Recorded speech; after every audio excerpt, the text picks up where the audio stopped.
A non-paying client cannot call me at all, because even that airtime, remember, we bill for time taken, we bill for correspondences. Why are you entertaining correspondences when they've not paid or not made a commitment or an arrangement to make payment? Because then you bill them later and they start asking why. Make it very clear that I bill for correspondences, and therefore when you text me, that's billable. When you call me, that's billable. So you reduce the number of interruptions during your me time after work, because they don't want to be billed extra.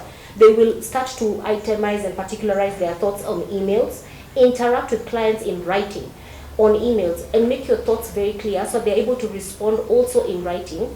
That way they also know if they email you at 5:30, hutaiona, you will see it the next day, and if it's urgent, that's when they'll call you.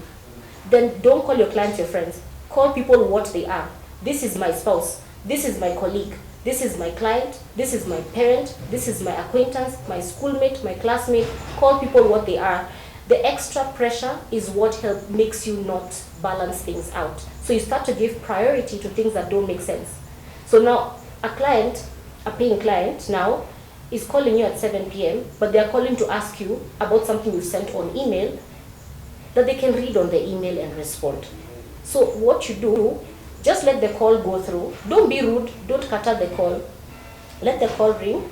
Then after like 5 minutes, give it 5 minutes. And for the clients tuning in, you know I do this, so don't catch feelings. Like, give it 5 minutes and then respond and say, good evening, apologies, I can't pick your call right now. If it's urgent, please send me a message. Or you can check the email that I wrote to you. So also don't be forgetful about the correspondences you've done on email, because those are billable, right? So we're also looking for money as we're doing this.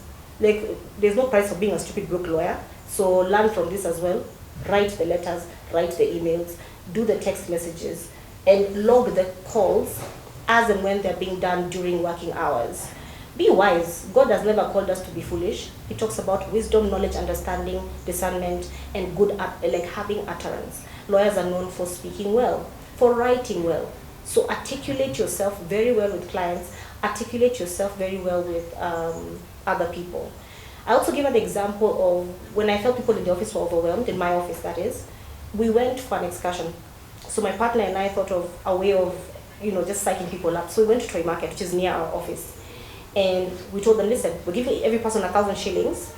And the trick, this is the task, find a full outfit for 1,000 shillings. And there'll be a prize for the person who gets it right. We spent 3 hours there. It was supposed to be for 1 hour, 1,000 shillings.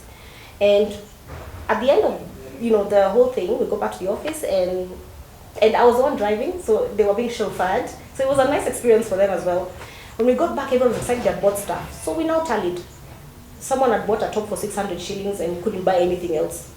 Another one had bought 2 items, only couldn't buy anything else. So the idea was get a top, a skirt or pants, and shoes, right? Toy Market, you can get things for 50 shillings. You can get for 100 shillings. You just got to be savvy. So then I told them, this is what you are supposed to learn. Once you learn this lesson, you'll be able to translate that throughout your life, because it will help you balance things out. So first thing is how to take down instructions. How to take down client instructions. Are you actually listening to hear? Are you hearing to listen? Or are you hearing to ignore the instruction and do what you think is right? We can never act beyond the scope of a client's instructions, right? So we're supposed to take down the client's instructions, understand what's being said, and then respond accordingly. And what is that? Acting within the scope of instructions to the best of your ability. Where imeshindikana, you're supposed to be able to communicate that part to your client. Nobody reached out, I was there the whole time, to say, the money is not enough, could you top up 500? Could you top up 1,000, right? Timekeeping skills. Lawyers, we know we are caught up in a profession that relies heavily on timekeeping, right? So why could we not have purchased things for 1,000 shillings? It's because research was not done. Profession is big on legal research. So you're supposed to have researched the instruction that was given. I gave the instruction a week prior. So during that week, my expectation was that they are going to research on what it is can be purchased based on history or based on friends who've shopped there before. Turns out none of them asked that question, and none of them came to ask me that question, because as much as I was there a very long time ago, there are things I know, like uko ndani Toy Market, you can get things for 50 shillings, for 100 shillings. Listening skills. and how quickly you're able to execute an instruction. Because that then interferes with, if you're working 8 to 5, you'll have to work 8 to 10 p.m.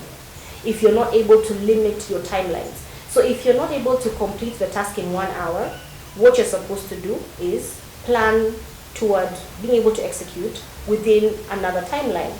For instance, a client walks into the office and maybe you're working on something. You'll have to pause what you're working on to be able to attend to the client and get back. How do you bounce back from that emotionally, intellectually? What's your EQ like? Are you going to be upset with yourself, too hard on yourself because now you have to work late? Are you able to regulate yourself properly?